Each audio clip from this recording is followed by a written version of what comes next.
Hi BookTube, it's Stephanie. Today will be a short video in which I'll talk about the last couple of books that I read for January. So since I read a lot in the beginning of January, I did a mid-month wrap-up that I will link down below. So for this video, we're just going to talk about the 3 books that I ended off the month with. So the first book of these are Andra världskrigets myter och legender by James Hayward. The English title is Myths and Legends of the Second World War. So it's just what it says on the tin about the myths and legends of Second World War. I found this kind of hard to get into because it's way too detailed for my taste. However, I can also acknowledge that if I had been more of a history nut, I would probably have enjoyed this more, because you really get all the details when it comes to like this battalion, this war. Well, that group could not have been there because they were here according to document. You get all of those details, which is great. But I'm not versed in the Second World War like that. That was why I wanted to start with this, because I thought it would be slightly more fun. And it was fun, but too complicated for me. I still liked it, and I do think I said in that mid-month wrap-up that if this had been science-based, if this had been a science book, I would probably have enjoyed it like 15 times more, because I would not have minded the, added on weird stuff and details. Weird stuff. But yeah, so that was the issue for me with this one.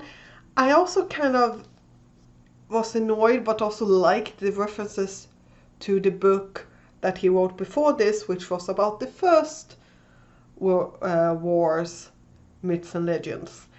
It was a little bit annoying because you were like, oh, but I have not read that one. It wasn't like, oh, you had to have read that one to be able to collect what he was talking here. He did explain enough in this one, but for me it got annoying enough that I was like, well, crap.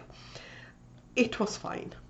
Then I actually finished a trilogy. I don't think there will be more books in this series. There might be. And that is Witchboy Midvinterhäxan by Malin Knox Ostertag.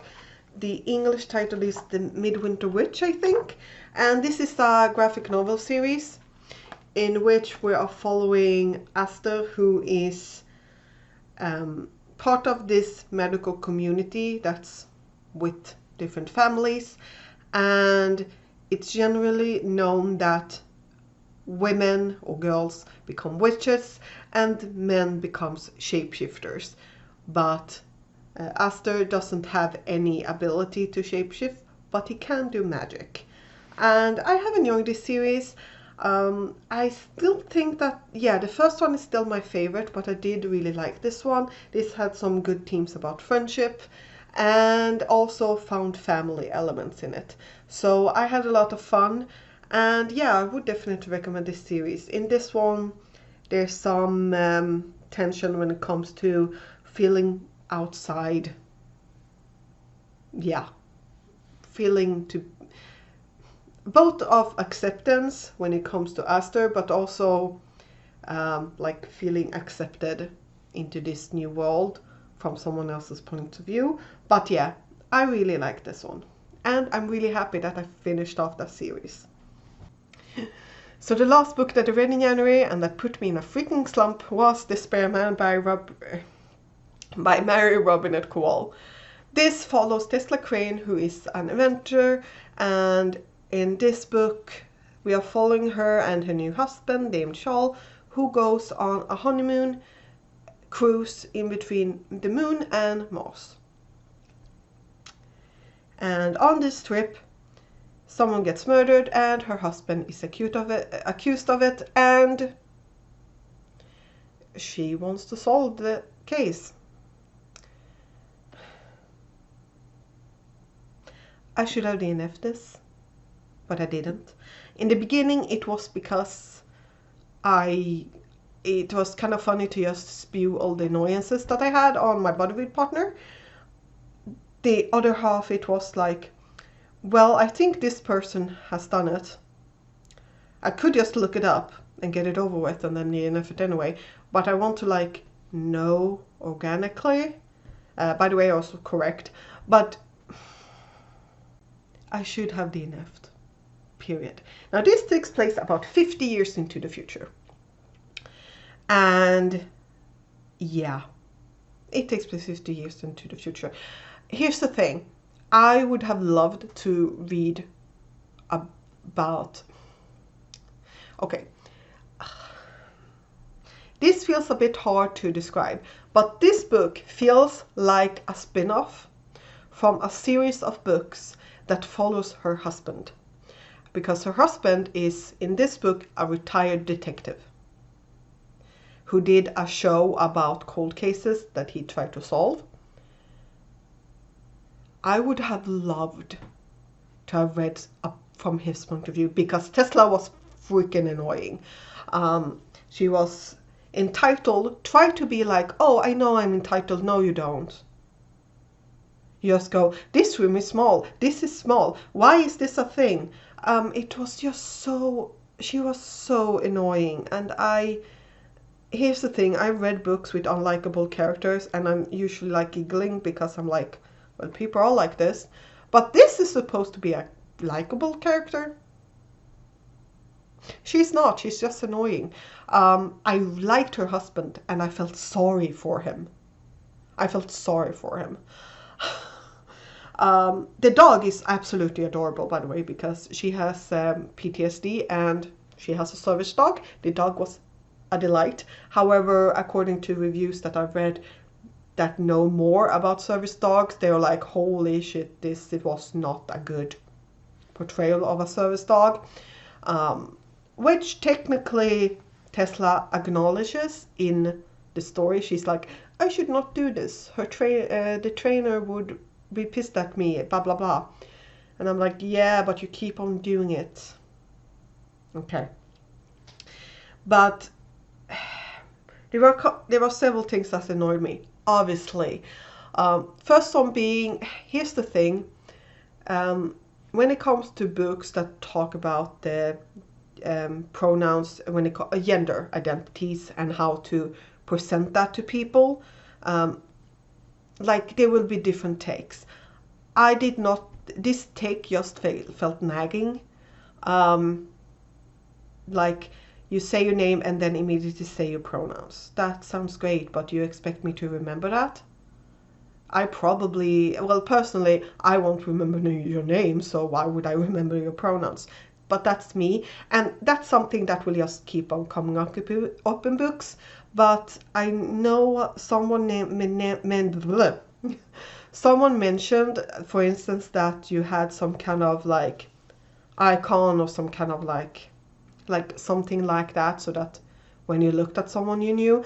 But it's still, I understand what people mean, but if I see you walk down the street and you have a nice outfit on, I will not go to you, stop you and say, hi, what's your pronouns, so that I don't happen to insult you, which you won't know anyway because I'm talking way over there, you never met me, when I talk about your outfit. So I'm like, yeah.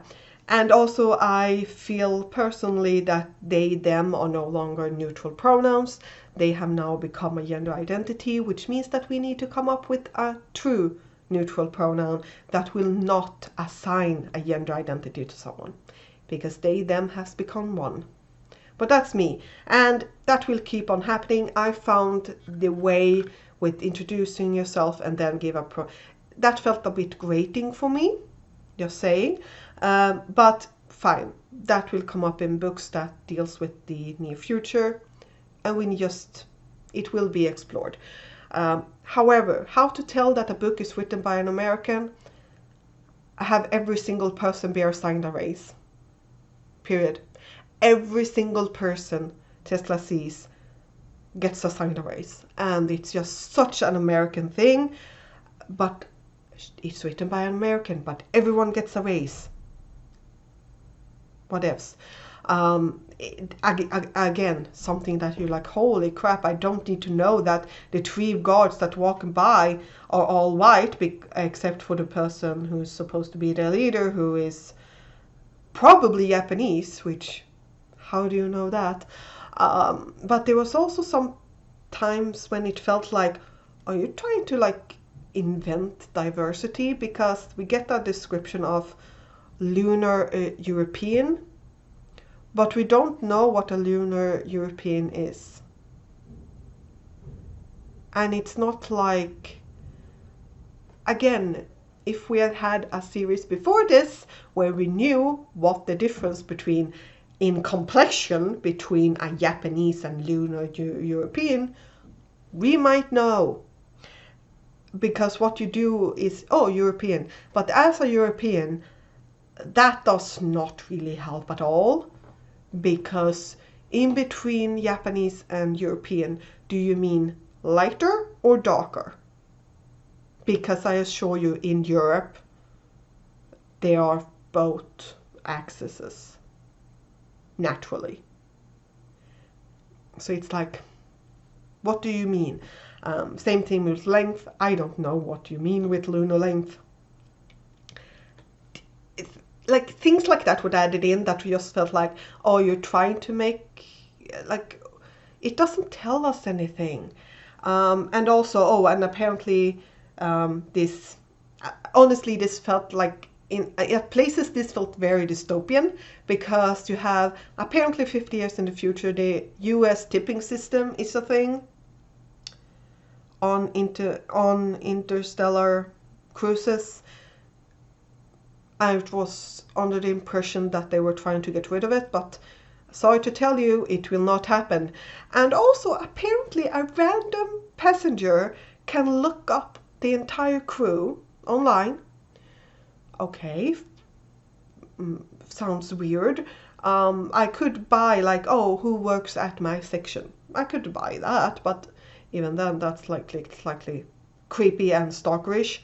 But apparently you can just then click on someone and then find out that, oh, his mother was Jamaican. That's dystopian. So yeah, great. I've talked about this book for over 15 minutes. Just ranting.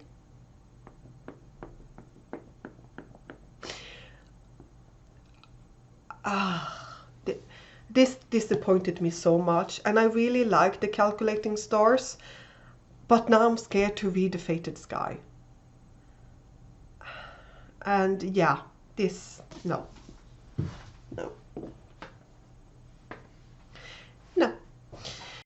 Quick add-on. I forgot to talk about all dimensions of alcohol. Each chapter has a cocktail description. Personally, I didn't mind that one. I thought that was a kind of neat touch. But as a daughter of a recovering alcoholic, I hated how glorified all the alcohol drinking was. And because here's the thing, to be well known by the bartender on the second day, that's not a good sign. I can understand the first day, like, yeah, okay. But to be well known by the bartender the second day, that's called alcoholism. And the way it just kept on going. As I said, it was glorifying alcohol and alcoholism, like the fact that it wasn't even suggested or brought up.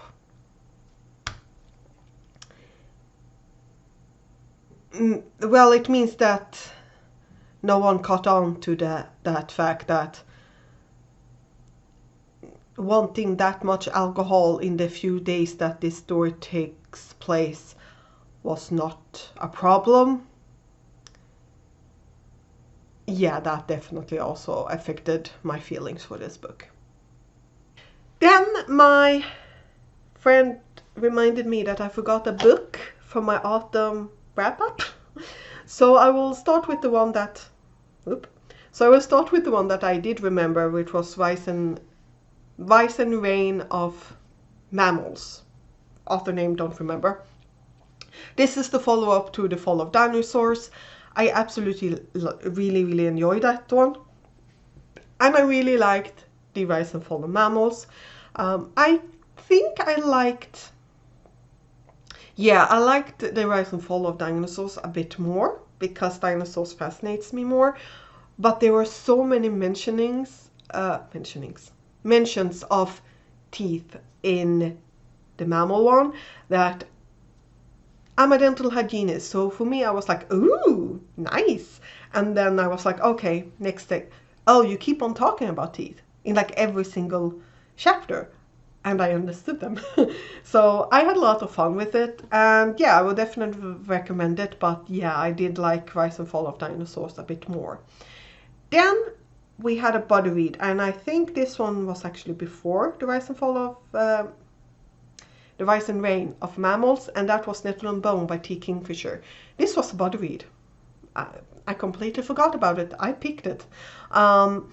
This follows a princess who gets sent to a convent because she is kept like a spare, because the country that she's from is in between two, and they have like a really good dock position, and there's like tensions and things like that. So her sisters gets married off to the king of this northern country, but well, her first sister dies and her second sister is being abused, so she wants to save her sister.